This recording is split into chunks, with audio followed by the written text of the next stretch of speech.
பூரிக்கு மாவு பிசையும் போது சிறிதளவு சர்க்கரை சேர்த்து பிசைந்தால் பொரித்த பூரி அதிக நேரம் நமுத்து போகாமல் இருக்கும்.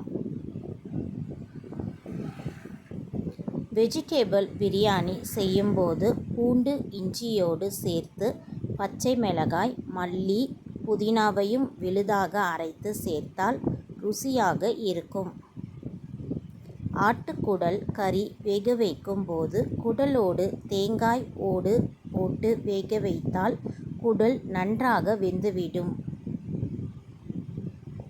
அரிசி உப்மா அல்லது கோதுமை உப்மா செய்யும் போது வேக வைத்த பாசிப்பருப்பை சேர்த்தால் சுவை கூடுதலாக இருக்கும். கீரையை பொரியலோ கூட்டோ செய்யும்போது சிறிதளவு உப்பு சேர்த்து வேக வைத்தால் கீரையின் நிறம் மாறவே மாறாது. வேப்பம்பூக்கள் பூத்து குலுங்கும் காலம். வேப்பம்பூக்களை சேகரித்து சுத்தம் செய்து உலர்த்தி வைத்து கொண்டால் வருடம் முழுவதும் துவையல், குழம்பு போன்றவற்றிற்கு பயன்படுத்தி கொள்ளலாம். பால்கோவா செய்யும்போது மெலிதான துணியில் 2 டீஸ்பூன் கோதுமை மாவை போட்டு இறுக கட்டி கொதிக்கும் பாலினில் வைத்தால் பால்கோவா கிரீம் நிறத்தில் வரும். வற்றல், வடகம் இவற்றை தயாரிக்கும் போது சின்னதாக பாக்கெட்களில் போட்டு மெழுகுவர்த்தியில் சீல் வைத்து விட்டால் நமுத்து போகாமல் இருக்கும்.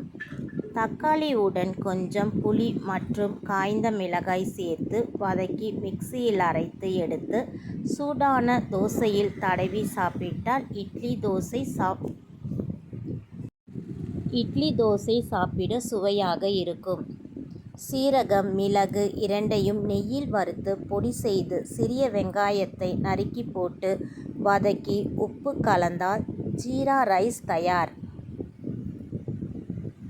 குடைமிளகாய், கத்திரிக்காய், கோவக்காய்களில் கறி செய்யும் போது மசாலா பொடியுடன் 4 ஸ்பூன் பொட்டுக்கடலை மாவையும் கலந்து செய்தால் அதிக சுவையாக இருக்கும்.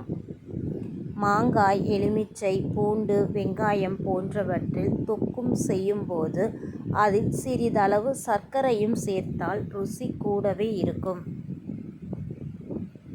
கட்லெட் வகைகள் எண்ணெயில் பொரிக்காமல் மேலாக எண்ணெய் தடவி பேக்கிங் அவனில் வைத்து பேக் செய்தால் சாப்பிட சுவையாக இருக்கும், ஹெல்த்தியானதாகவும் இருக்கும்.